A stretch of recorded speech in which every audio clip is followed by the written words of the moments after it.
nobody's seeing my posts anymore. And now Facebook wants me to play, and how dare they, charge me for what used to be free, and spent, a year of not even thinking about doing a sponsored post because I had never paid for it before. So why should I pay for it now? Meanwhile, the people who are like, okay, that's the new thing. I need to set a budget for marketing on Facebook because it's underpriced right now for its effect. And those people are winning because they jumped on board and they weren't romantic about what used to work.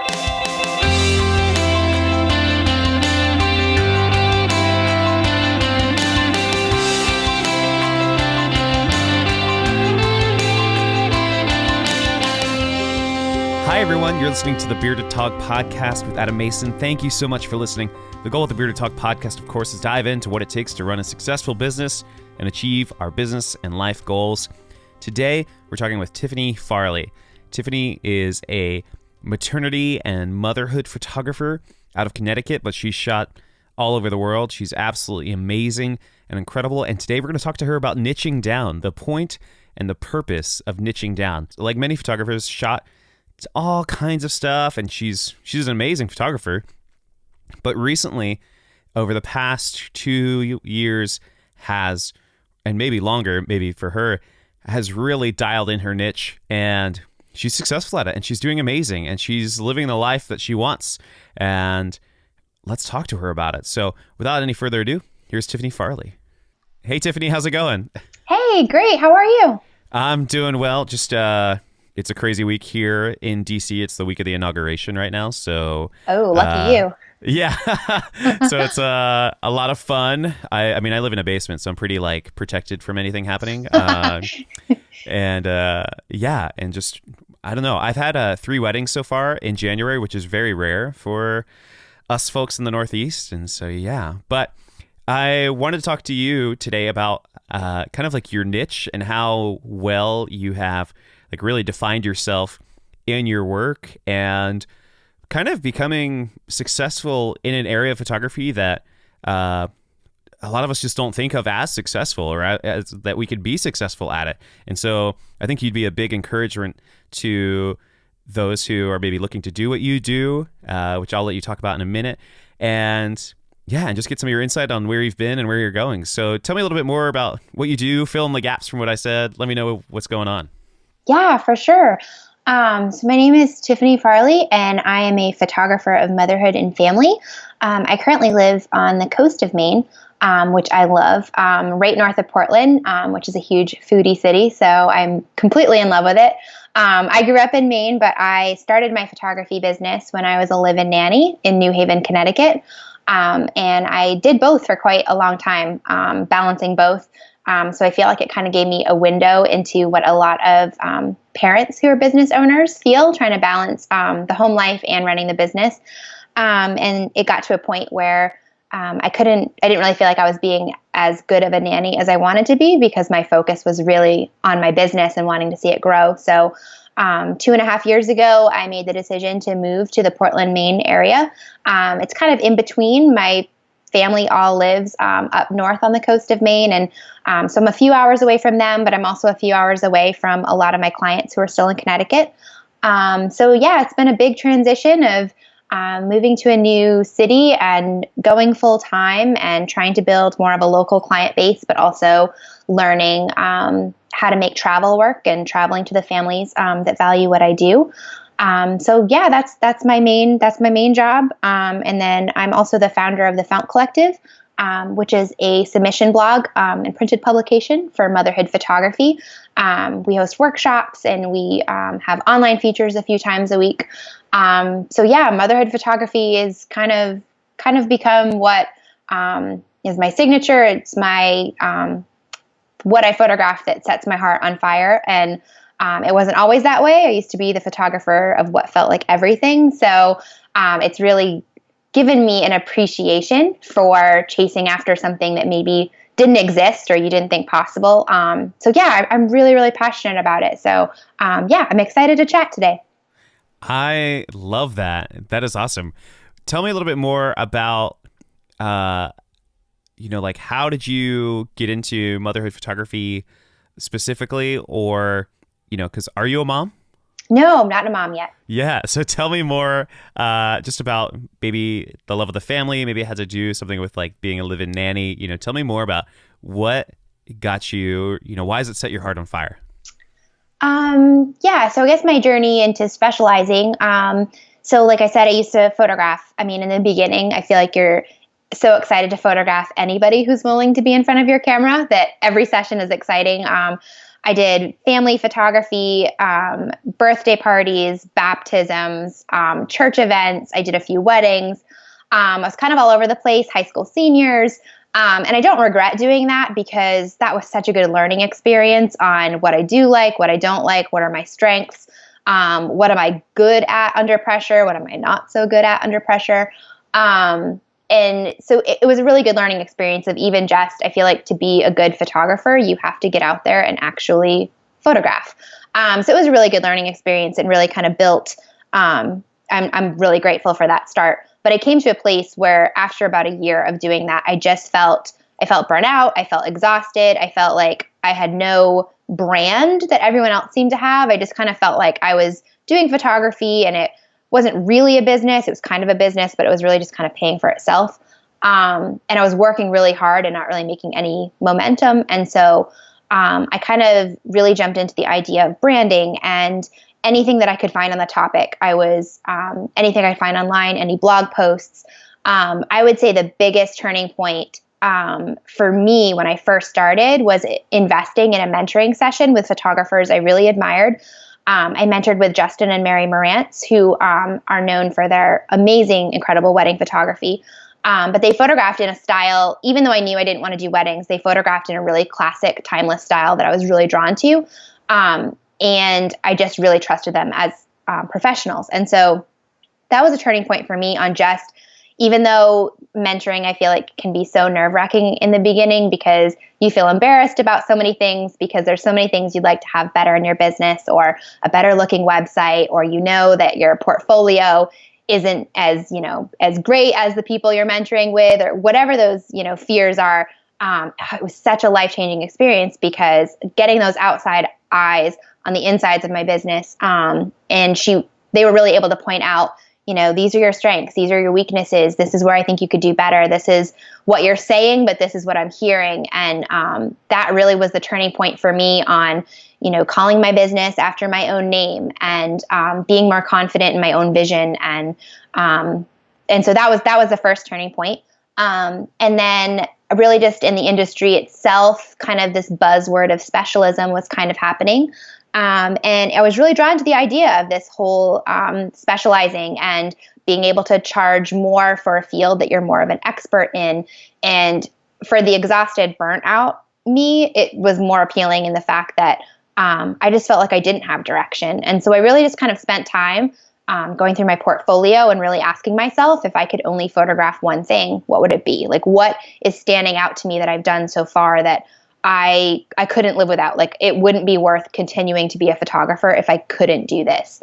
And it wasn't motherhood in the very beginning. To me, what stood out was the connection between two people in a family session. So whether that was a dad and her daughter, whether that was a mom and her baby, it wasn't the full family picture of everybody smiling and looking in the camera, but it was like these small in-between moments that, to me at the time, I really thought of more as lifestyle photography, whether it was catching them holding hands or catching them doing butterfly kisses or the in-between moments. And so from there, I tried to build a niche that was what I called connection portraits for a long time, really just focusing on the connection between two people within a family session.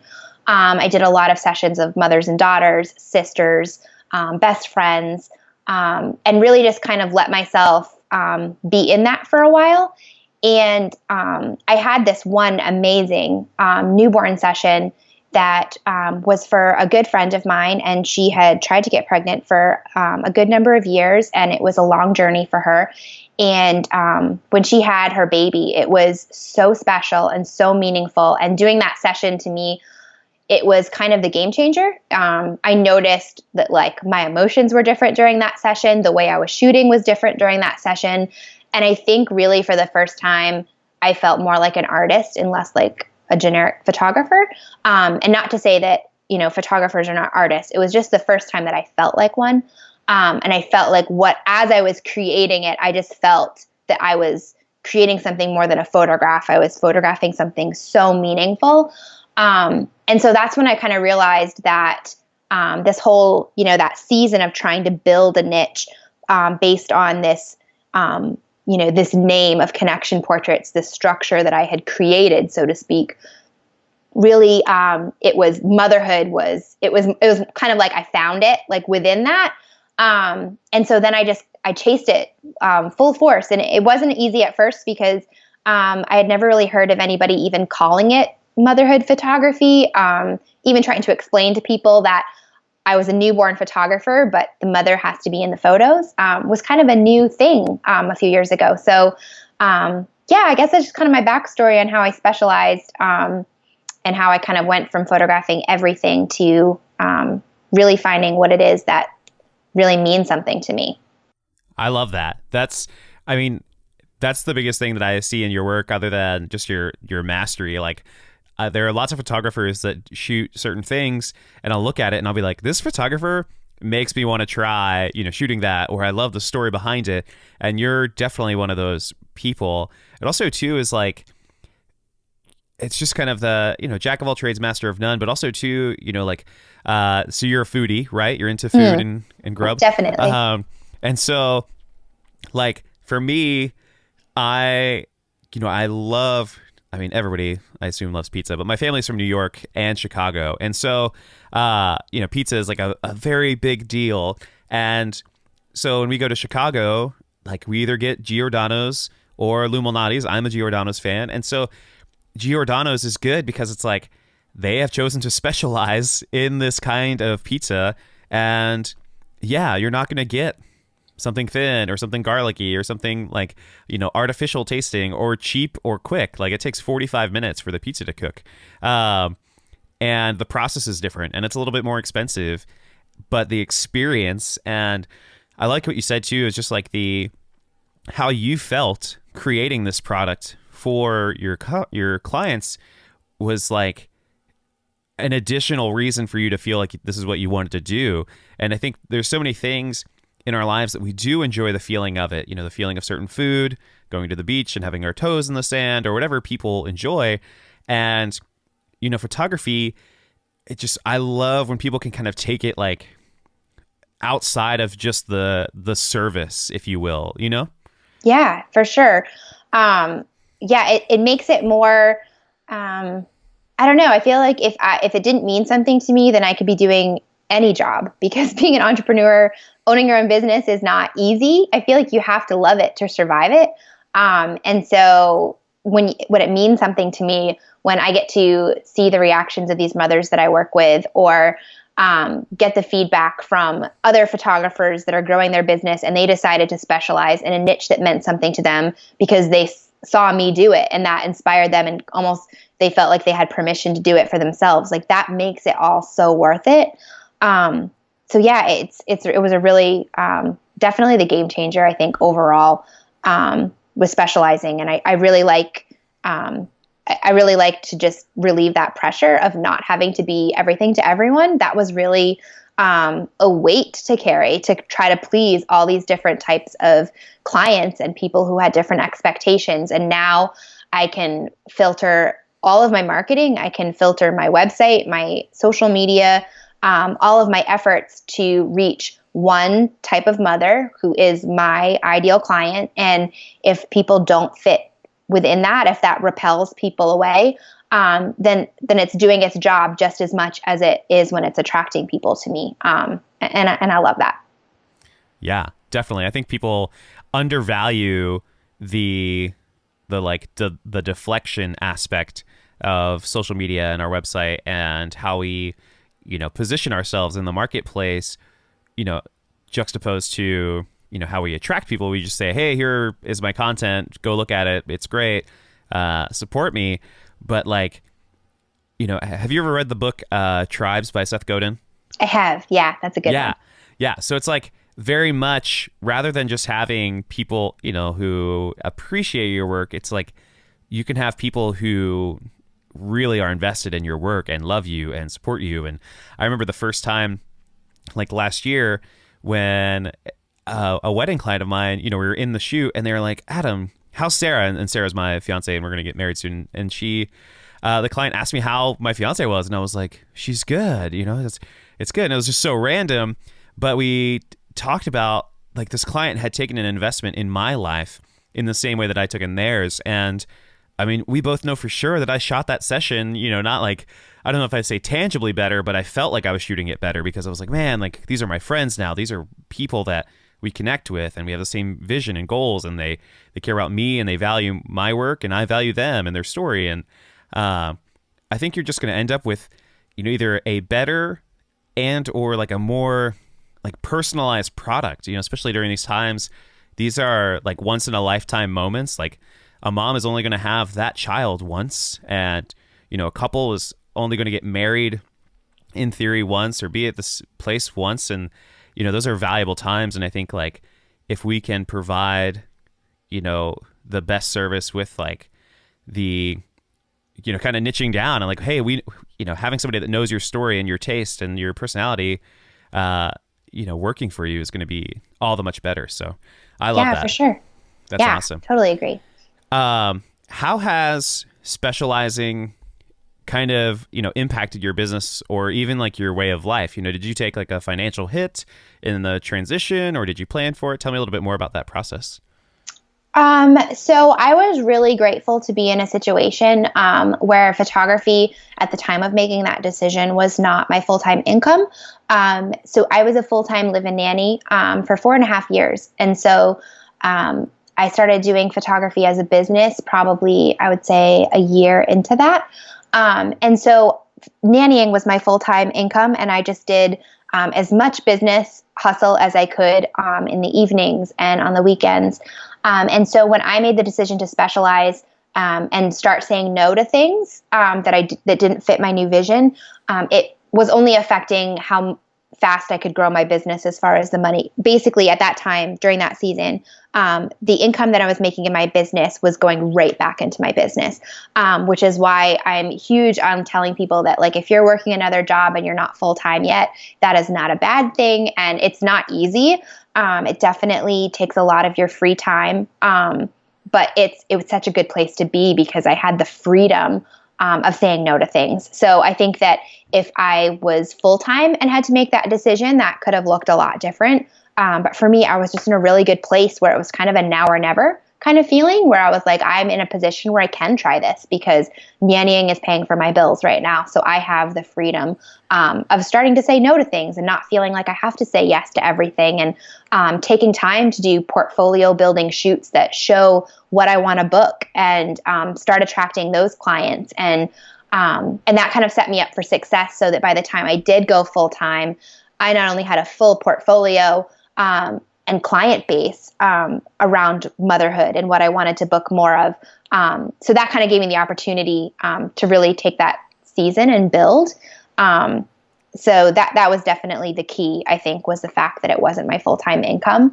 I definitely think it's possible if you're full-time to change directions. I just think you might have to do it a little differently and kind of separate your brand and kind of build over out here on one side while still making income on the other. And really just showing what you want to book is so important. Whether you're trying to book more of something, I think that's a key too, is just showing it, even if it's not truly everything that you're booking, just making sure that that's what your potential clients are seeing. So yeah, that answers your question. It does. Thank you. Definitely.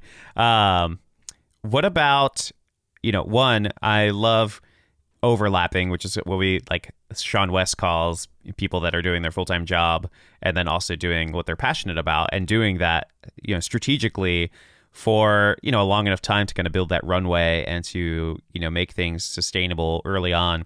How has, and I think this will just be a fun question for you because you like to travel, is how has specializing affected like your travel and maybe your personal life and stuff like that? Yeah. I remember the first time that a client offered to fly me out literally across the country to come photograph them. And I was so blown away that they chose me way over here in Maine, and they were way over there in California. And I just, that to me like meant so much. And so that was kind of like a beginning of opening my eyes to the opportunities that when you specialize and when you offer an experience that not everyone does, to your ideal clients, it's so valuable that they will make the decision to bring you to them. So I do have quite a few clients that, bring me to them, and it's brought me to some amazing places, and it's given me the opportunity to photograph, on the West Coast as well as the East Coast, and, and go beyond my local market. And I think that's really important too. Even if you live in a higher end area, where investments on, things like photography might be easier than some more rural areas. The ability to travel to clients who value what you do is really important to build the sustainability of your business, because it just gives you the opportunity to kind of widen your client base. And I know that I'm in a position where that's really easy for me, because I don't have kids, and so I feel like I'm in a season where I can enjoy that and enjoy traveling, and that might look different. When I do have kids, I'm really big on making sure people don't feel like they have to do what everyone else is doing, and everyone has different priorities and different seasons. And so when I have kids, I might not travel as much as I do now, but for right now, it's really wonderful. It's really great to be able to go to new cities, and it's been really great. I've met some really, really amazing people. That's awesome. Do you have any?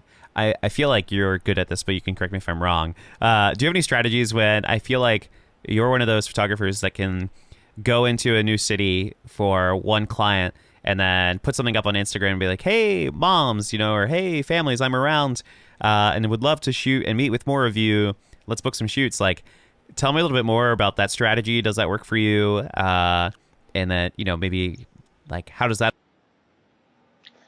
So yeah, I try to make, basically when the first client asked me about how much would it cost to fly you out to us, I had no idea what to charge for travel, because I really wanted to book the session. But when I was thinking about all of the costs of travel and, do I charge for an hourly rate for how many hours I'm sitting in an airport? Like, I had no idea what to even begin to charge. So I reached out to a friend who had done a lot of destination weddings, and I just kind of asked her, how do you handle that? And she asked me a really important question, and she said, you have to decide, like, do you want to travel? Because if you want to travel and that's something that's a priority for you and your want list, you want to make it as easy as possible for families to bring you to them. Likewise, if it's more of a hassle for you to travel, if it doesn't sound more appealing, then, you're going to charge more for your time because it's not a priority to you. So, I wanted to travel. And so I had to make sure that my, basic costs were met. But I try to, what I do, if a client is interested in bringing me to a new city, I let them know that I will have to charge them for my flight up front, but that I'll try to take care of my stay. And so what that does is it kind of makes it not so overwhelming for them to bring me out. It makes it a little bit more affordable. And then I let them know that I try to make these trips as valuable to me as possible and worth my time, and allow me to not charge them so much for travel. So what's worked really well for me is that I let them know if I'm able to book one more session during my trip to that area, then I will reimburse half of your flight. And if I book 2 or more sessions while I'm in your area, then I'll reimburse the flight entirely, and you won't pay anything for me to travel, which was important to me because I felt like if one family was flying me to an area and paying for all of that travel, and then another family was able to book me without paying any travel fee, I just couldn't see the fairness of that. And so that has given an incentive for those families to share with their network that I'm coming, because they're going to save on paying for my travel if another client books me. And that's worked really well. I think just being on social media, things like over time, attending different conferences and workshops and connecting with different people that live in different parts of the country, that's been really important. I've met a lot of people that live in different parts of the country. And so when I do post on social media that, hey, I'm coming, I try to book my travel that not only gives some, especially if it's an outdoor shoot, that kind of gives us some rain date options, but I always try to book enough time so that I can book at least 1 or 2 other sessions while I'm there. Sometimes they all book up. Sometimes I just don't have enough contacts in the area. And like I said, I charge that way because travel is fun for me, and that's something that's worked, and that might be something that I change in the future if I feel like I'm not being compensated enough for my time and that I need to kind of work on those margins a little bit. But in the past, that's been really successful, and that's been something that's worked for me and has allowed me to travel and really just visit new places that I might not otherwise have visited, if that helps. Yeah, definitely. I love that. And I love I was so surprised by the fairness of, it wasn't just like you were double dipping. It was like you had we'll call them the travel family, the one that paid for your flight. And that in the reality, if they, one, there's so many levels that is good. Like I enjoy that. That's why you're on the podcast. It's awesome. You're just like, hey, well, I want to build my clientele. I want to, because like every client has another sphere of influence in gathering more potential clients. That's why I always, for me, when I first started, I took on a ton of different weddings, and it helped me in the long run to meet different people and to meet different connections and different venues and all that stuff. And if that family can introduce you to 2 other families, and that's going to be crucial for your business, and then they have an incentive to do that. So that is awesome. This is some good business advice, Tiffany. I love that. I know it was more of your personal, how you do it, but no, I love that. That was awesome. Very cool. Is there any other, we're just going to go off the cuff here. Are there any other kind of fun deals like that, or kind of incentives that you've used in your business before that have been successful, if you don't mind sharing? I guess I can't really think of any off the top of my head. I guess the way that I view, even just, beyond, to kind of talk a little bit further, even beyond the importance of going to different conferences and workshops and connecting with people that aren't in your city, I think it's just one of the return of investments of just building your brand and being consistent, and you're staying on people's radar so that, I might not be flying to Charleston, in the next 3 months, but I might have somebody who lives in Charleston that's following me on social media or reading my emails. When I do come to Charleston, maybe next year, that mom has been following me for, 6 or 7 months, and we've built a relationship of trust, and she's familiar with my brand, so that when I do say, hey, I'm coming to Charleston, I have one more opening, she's going to be more likely to jump on that because it's not the first time that she's heard of me. So I think that's important. I guess that's not really a fun formula strategy, I guess, but it's just something that I find that sometimes we work really hard at things that we don't see, an ROI on, right off the bat. We think that I'm spending all these time sending out these emails, or I'm spending all this time posting on Instagram, and nobody's booking right now, so I'm wasting my time. But it's not wasting your time. If you're being consistent, people are listening and people are watching, and when there is an opportunity to connect with you and to hire you, they're going to be more likely to, because you're not a stranger to them. So if that kind of fits maybe what you were asking. Yeah, no, I feel like you're unsure of your answers. You're like, hey, if you're, if that fits what you're asking, you're doing a great job. No, that's, I love that too, just because I think a lot of people, kind of like you said, what's the point of Instagram? Especially, if we have a word of mouth kind of business. But it's the idea that when that word of mouth finally happens, they're going to go look on your Instagram channel, your site, your emails, etc. They're going to go check it, in a sense, not necessarily in a investigative way, but they're going to mentally just say, oh yeah, this word of mouth, great content. Yeah, of course I'll hire this person. But if somebody said, hey, hire Tiffany Farley, she's an amazing family photographer, she just did our photos, blah, blah, blah. But then they went to your site and there was nothing, or you haven't posted in a while, or it doesn't look like you're really into it that much, there's going to be a disproportionate expectation there. And so I love that. Even when there's nothing happening, keep pushing, so that when word of mouth strikes and the connection happens, that, there's a lot more kind of, I guess there's a better chance, if you will. Yeah, definitely.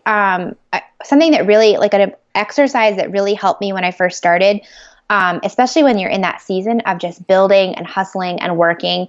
It seems like everybody else is booking their dream clients and you feel like, why is my inbox crickets and why aren't my inquiries coming in? I'm working so hard. There was a season, especially when I was not full-time yet, but there was a season where I just, would be frustrated that my bookings weren't where I needed them to be and that my income wasn't coming in through my business. And I felt like I was working so hard and not seeing results. And it really kind of brought me to this eye-opening place of, am I ready for that? Like if 20 dream inquiries were to email me tonight and wanted to book, do I have absolutely everything ready for them? If my dream client, and sometimes it even helps to pick that person out in your mind, whether it's a celebrity or somebody you admire or just somebody that you've like always wanted to work with. If they were to land on your website right now, look at your homepage, look through your portfolio, go to your contact page. If they were to contact you, are you ready for that? Are you ready to send them your best foot forward? Are you ready to send them? Does your booking PDF or whatever your onboarding client process looks like, is that ready for your dream client? Is every step a brand experience from start to finish? And that's always something that I would back to too, as far as sometimes it's hard to measure those intangible results, but I feel like that kind of fits with what you were saying about, somebody could be recommending you and could be sending somebody to your Instagram or to, your Facebook page or to your website, all these places that you say to follow me on. And are they going to find what you want them to find? Are they going to connect with you in the way that you're hoping to? And that's just kind of always an outside kind of thing that I have on the back of my mind when I, go through my website to do updates or refreshes. And when I'm going through my Instagram, is this putting my best foot forward? And not to let it paralyze you, not to take that in the opposite way where you don't move forward and you don't make bold moves because it's not perfect. But I think that always just kind of keeping that in the back of your mind. For me, it helps to like picture that mom reading my about page, reading my client session information. And that just, I guess, because I'm visual, that really helps me make sure that I'm talking to the right person. If I can picture her sitting there and I can make sure that it's making sense. So I feel like that's kind of a tangent, but kind of fits with what you were saying. That's something that I found really helpful. No, I love that. It's awesome. And I think too, like having your business be prepared for, 20 inquiries, if that's what you really want, or, whatever that goal is it's just crucial. Because like, if you don't know your process and have it, maybe even written out somewhere just to go through it, you don't have to use that process everywhere. But I remember one of our, I think your mutual friend or our mutual friend, Alicia Daw, shared with me her, she's like a production chart, and it's her workflow for every client.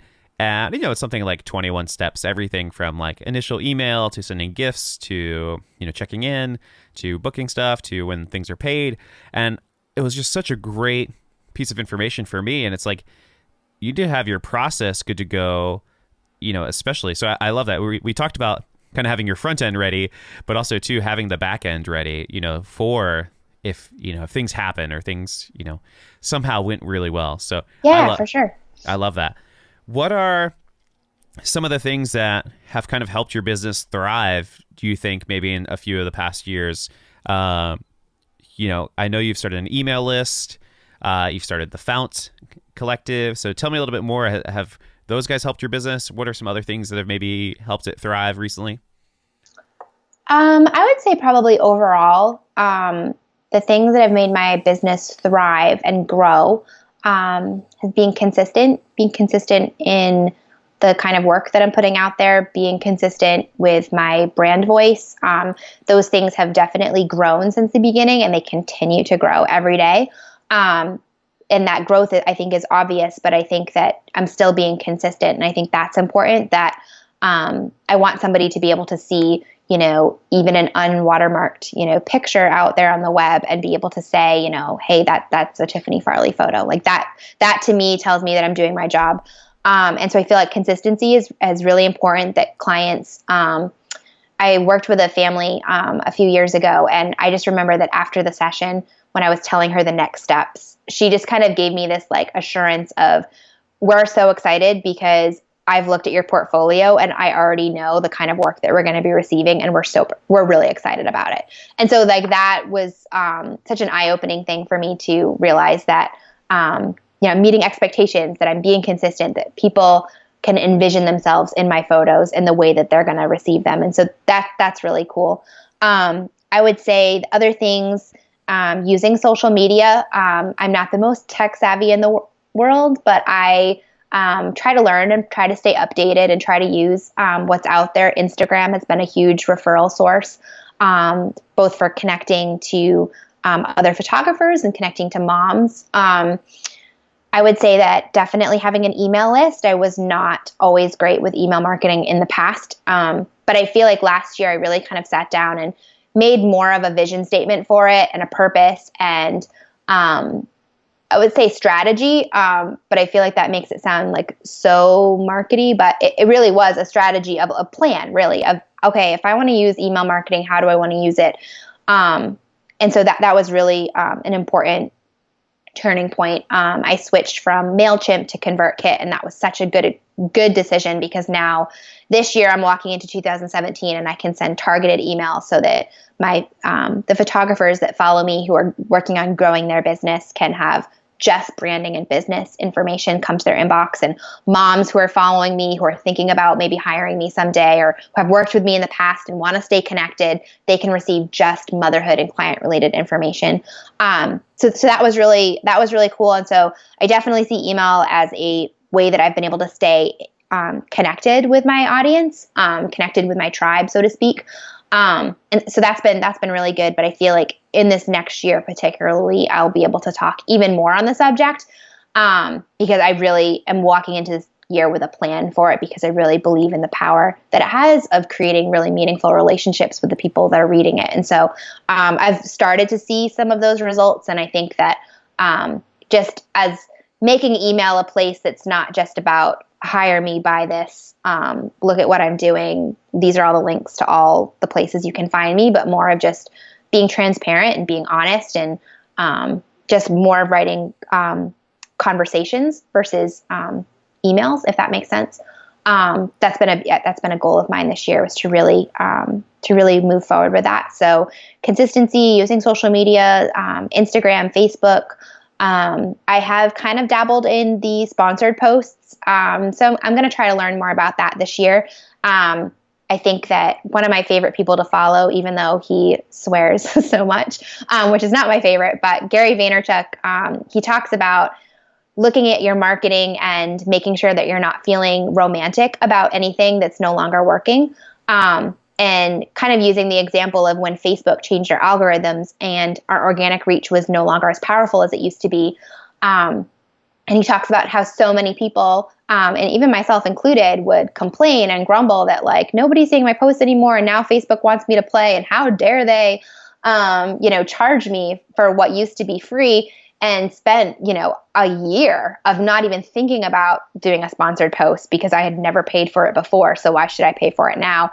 Meanwhile, the people who are like, okay, that's the new thing, I need to set a budget for marketing on Facebook because it's underpriced right now, for its effect. And those people are winning because they jumped on board and they weren't romantic about what used to work. So that's just kind of something I keep in the back of my head too, on making sure that I'm consistent, and that I'm also looking at what's working out there for other people, and not feeling romantic about things that are no longer working, because the market's always changing. So paying attention to what moms are doing, and moms are on Instagram right now, and so that works for me. And if moms move to Snapchat, more than they are now, then I need to be prepared to do that, because that's a way to reach people. So kind of paying attention to where people's attention are, where my clients' attention are, and how can I serve them in those places where their attention is. So I would say those things, that would be on the marketing side. As far as thriving sustainably, I would say coming to a place where always working on being better at my craft, and being a better expert in my field, so that I can charge at a place that's sustainable, raising prices slowly over the years. And I am not a here's your digital files photographer. I believe in having them. I believe they're important and valuable. But I also offer printed products because that's an important part of the experience that means something to me. And so that helps fulfill me as an artist as well as provide sustainability in my business as a business owner. And so I would say that kind of learning to refine that process, making it easy for clients, making it appealing for clients, not something that's a hassle, but more of something that they look forward to as part of their unique experience with me. That's definitely been on the sustaining side of what's built a thriving business. But I would say that kind of hits all the major things. That's awesome. When it comes to like physical products and just selling, do you do in-person sales like after a session? So I do a version of it, but I do it online because most of my clients are not local, and time, I feel like, is the most valuable thing that we have, both as business owners and as clients. So if I can offer them an incredible experience, but also be there to answer all their questions and make it so that they're not on their own, but if I can save them time, I feel like that's really important. I have tried in-person sales where I was going to their home, and it was just never a good fit for me or my clients. I know that some people use it and it is crazy successful and they love it and it's a favorite part of their client's experience. And I think that's awesome. I'm a huge believer in doing what works for you and what fits your personality, because you're going to personally thrive if you're doing things that you are aware that are your strengths. So I kind of do it online. I have done a lot of mentoring on that process in the past, just as I've grown and refined it, to the point where I made a sales guide that's available on my website. And it just kind of walks through my process of it, just of the trial and error over the years. But it works really well for me because not all my clients are local and not all my clients find me coming to their home, even though it's going to be able to see their portraits as something that's really exciting for them as far as like it's kind of another thing on their schedule.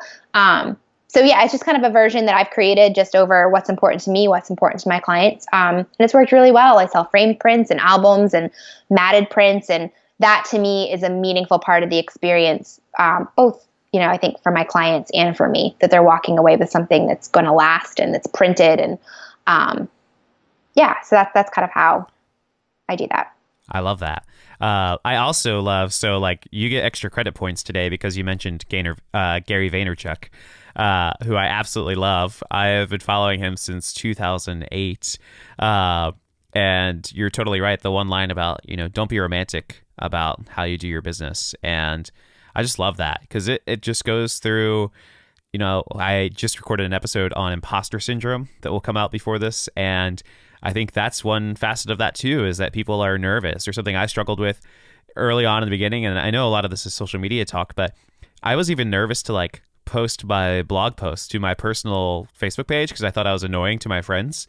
And until I had friends of mine, they said, no, Adam, we're not annoyed at all. Like, that's your job. We expect that. Like, we support you. We're your friends. Like, if we didn't want to see it, we'll just, ignore it or, unfollow or whatever. Like, it's okay to be you. And it was such like a great relief. And, at the time, had I heard Gary's line about being romantic about how we go about our business, I probably would have been less sad about it. And I would have been like, no, you're looking at my blog post. Like, here it is.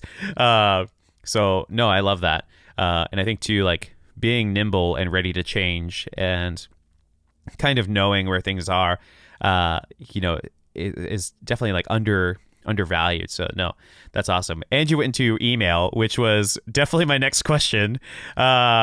So dang it, Tiffany. That is awesome. So I have a fun one for you, and we've talked a little bit about this, but you can kind of like go deeper. You can maybe give an example of maybe what's not a good version of this, but what is a win for you client wise? Like, who is your ideal client? And you can niche down as much as you want. And then, or if you would rather, give me an example of like a client that isn't necessarily bad, but just might not fit with what you're trying to do. Well, I mean, I definitely think that my ideal client, is a mother who values family in a similar way that I do. But I think to make it applicable across all boards, I think that a win for me is a client that that values what I do, that sees what I do as valuable and worth investing in. A client that I feel like I have a connection with, even just in the email communication, that there's a flow and that there's an ease of, I feel like there's no guards that are up, that it just basically is a sign that like, okay, this client trusts me. This client is open for me giving direction in the planning process. This client is invested and willing. And even though I try to make everything as convenient and easy as possible, when I find that a client is quick to respond to my emails as far as like, yes, I can schedule that, 15-minute Skype to talk about our session wardrobe and location. And when they're invested in that, that's really important to me. That's a win for me. I think during the session, when they are open to my direction and when that trust is there, I feel like that's just like the overarching thing when I think of a client win, is that a client just trusts me. They trust that I'm worth the investment. They trust that they can trust me as an artist. They trust that I'm going to create flattering photos of them so they don't need to be nervous. They trust me that the experience is going to be smooth and fun and natural and authentic to who they are, and trust in the process, trust in not feeling like, and that's a lot of my job, to provide client education so that they know the step-by-steps, but just that trust of knowing that like, I don't have to hound you every 2 seconds on when my photos are going to be ready, because you told me how long it takes to get film developed. You told me how long it's going to take before we see our images. So just that client trust, I feel like is a client win for me, big time, because it goes into everything from the investment to the process to the direction during the shoot. I feel like that's really important, and just that trust that opens up a window for having a relationship. And that's just really fun, because especially photographing moms, I photograph a lot of this moms year after year, and so I've built this relationship with them over time, where they are still my clients, and we still have that like respected client client photographer boundaries as far as like work hours. And I don't make myself completely accessible, but I feel like it just gets easier with every time, because we know each other, and I know their kids' names, and I know what they love, and I know these little quirks that they want to capture. And so that's a win for me, is when it actually, at the end of it all, there's been so much trust that now we're friends. And so I really love that. And I would say the opposite of a client win, is really just the opposite of trust, is when they are questioning everything, not in a good way, as far as like, I just really want to be prepared. In my client education, I make sure that happens, that they are prepared, that they have the information that they need. But I would say just like constantly questioning everything, or just feeling like I can't relate to them. Like they're hiring me, but we're not connecting, when I feel like I'm talking to a new person every time I email, as far as it never gets easier. It kind of, there's all that wall of like, you're the photographer over there and we're the family over here, and we're just hiring you to come, and we're not interested in anything in between. So I would say the opposite of trust, so if they're not trusting that I'm worth that much, if they are, and I don't do the price shopping, let me convince you to hire me. That was when I decided not to be the photographer for everyone. I had to be really comfortable in saying, I don't really feel like we're a good fit, but Susan, Kristen, and George are great fits for you, and here's links to their websites, and I really hope that you're able to find somebody that I've listed that is going to be a better fit for you. So kind of that idea that we talked about in the beginning of every time a client says no is just as important as every time a client says yes. So I feel like that's gotten easier, but I would say, a client win for me is definitely trust, just in every area. And then the opposite of that would just be like, if they don't trust me and we don't have that connection and relationship, I can't photograph the way that I photograph if there's not that connection and there's not that relationship, because they have to let me in order to capture what I capture. So that's really important, and that's taken time to even understand that I need that, that I need to be able to be involved, that that it's okay to give suggestions on what to wear. And in the beginning, I used to think that like they should dress how they want to dress. It's their family portraits. It's not my family portraits. But over time, I realized that they're looking to me to be the expert. They're looking to my advice because they want images like they see in my portfolio. And in order for that to happen, if you want to walk away with what you see I'm posting, then you have to trust me to give direction and provide provide the steps for how that happens. So that would be my client win or my client not win. I love that. That's awesome. Tell me a little bit more, just because I want this episode to be super valuable for maybe folks who I know personally who look up to you as far as in, just motherhood photography and just niching down. You kind of like skirted away from it. So if you don't want to answer, it's totally fine. But what does it mean for somebody to value motherhood the way that you do? I think that I am a firm believer in being totally honest. And so this is stuff that I've shared with my followers a number of times. But being a mother is something that I have always wanted and something that's really important to me as far as what I value in life, both from my own upbringing to things that I value. I value family so much. And so when I see a mom, I know a lot of people talk about, wedding photography, and it's your wedding day and it's the most important day of your life. And I'm sure you can relate to this as being a wedding photographer. The way that wedding photographers describe how important it is to have wedding photos is how I feel about having photos. The first time you have a baby, when you're expecting the baby, when you meet the baby, when you're raising that baby, I think that those portraits are so meaningful and so important. And I feel like for a long time, when I first started, I just got really frustrated that family photography in general was always in the miscellaneous category. And it was never in the fine art. It was never in the look how much skill it took to create that photo. And anybody who has photographed children knows that it takes an extreme amount of skill to photograph kids, because you're not working with two people that are adults and can listen to every direction easily because they know that they want the photos. You're working with a 4-year-old or a 2-year-old or, a 2-week-old who doesn't have any comprehension of that. So it just takes a lot of skill. And I think that for me, it's just when I see a mom with her kids, it's like, you have to know what you have. You have to see, I know you're seeing the chaos and how tired you are. And, every day seems like I just have to survive. And, until the end of the day, when are they going to, get older? And I'm like, oh, you're going to miss this. You're going to miss that. You're going to miss how little they are. You're going to miss how many questions they ask. You're going to miss how easy they are to hold right now, because they're going to get bigger and they're not going to fit in the crook of your arm or up underneath your neck like they do now.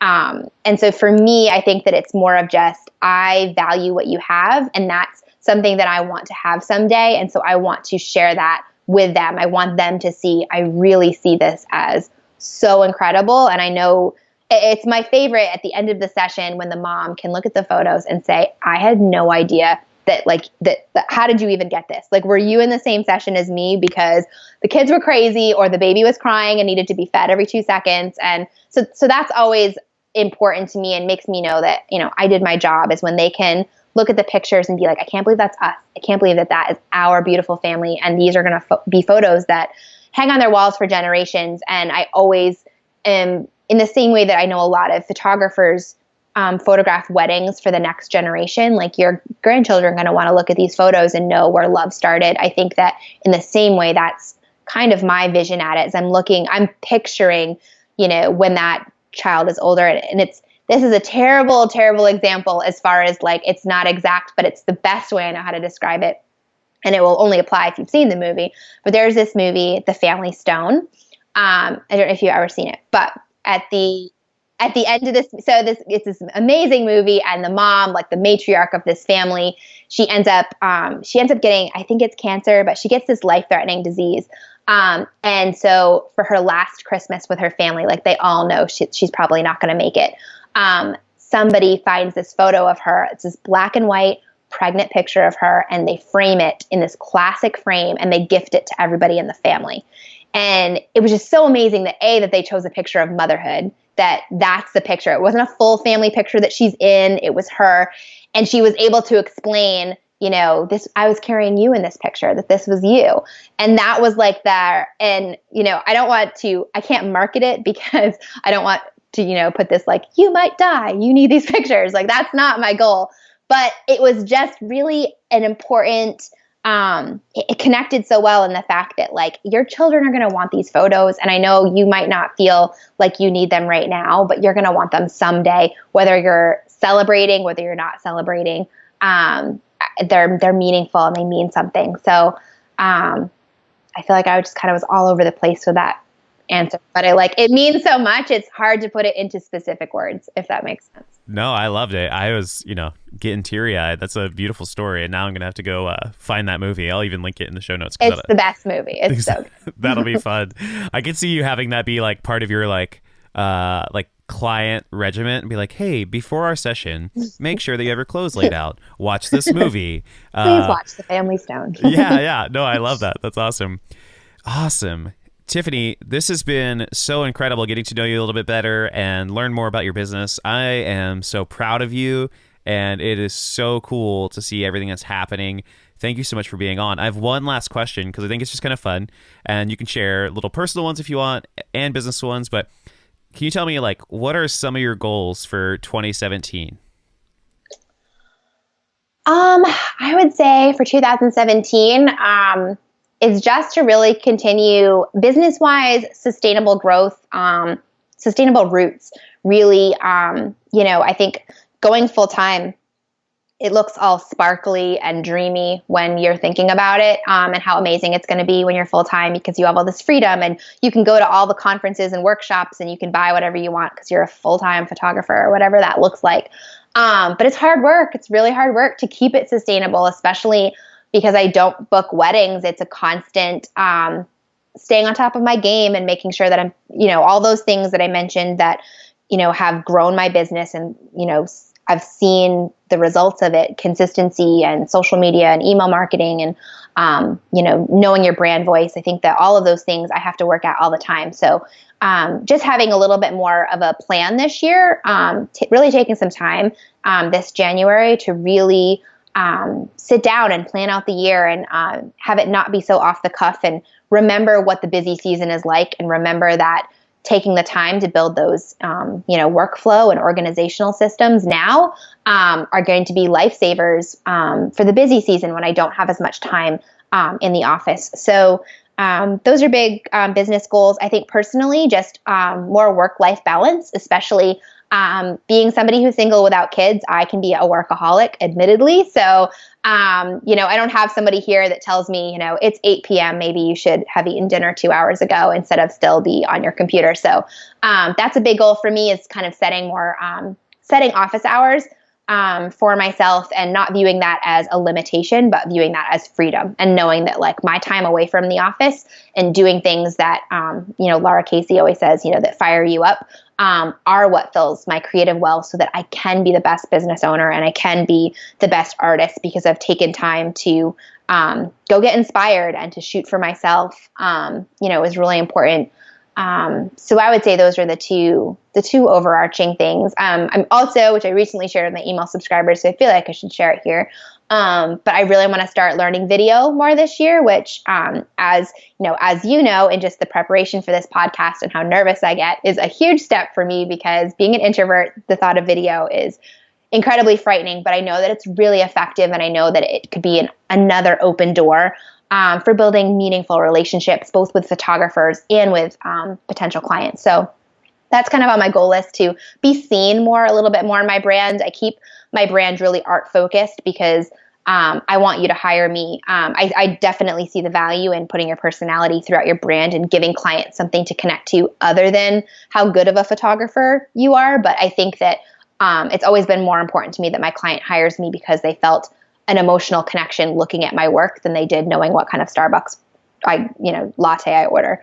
But I also see the value of, being seen more in your brand and having more of a personal connection with the people that follow you beyond just my written voice, which I feel like is something that I've grown with over the years, being honest and writing just as I would talk and keeping that transparency with people who are following me. But being seen more is definitely my big scary goal for 2017. So so we'll see. Those are the big ones for the year. I love that. Thank you so much. I think too, you should definitely have a little bit more of yourself be seen in your content because it'd be kind of cool is with and this is just me spitballing for fun, so very off the cuff here, but I live with a family currently until Sarah and I get married, and they have 4 kids now, and they're all young, and I could easily see them saying like, hey, so you guys remember Miss Tiffany? And then being like, oh, I'm not sure. Like, hey, so they like bring up a picture of you. And, it's just like a nice one on your Instagram. Say, she's going to come. She's going to take our photos. It's going to be so cool. And I know that doesn't necessarily work with like a newborn, but like that would be really cool. And then they see you and they already know who you are. And that could be kind of cool. So I would totally encourage you to go for it. So thank you so much for being on the podcast. It was awesome. And I'll link everything in the show notes, your website, and I love your Instagram. And then if people are interested in the Fount Collective, I think that's super cool. And then definitely sign up for your email list. I'm already on it, so I feel like you're already speaking to me. And so yeah, thanks so much for being on. Thanks for having me. Man, that was so cool to hear from Tiffany. I love her insight into just kind of like focusing down and really enjoying what you're focusing on. I think that is super important. If you've enjoyed this episode, I would love a review on iTunes.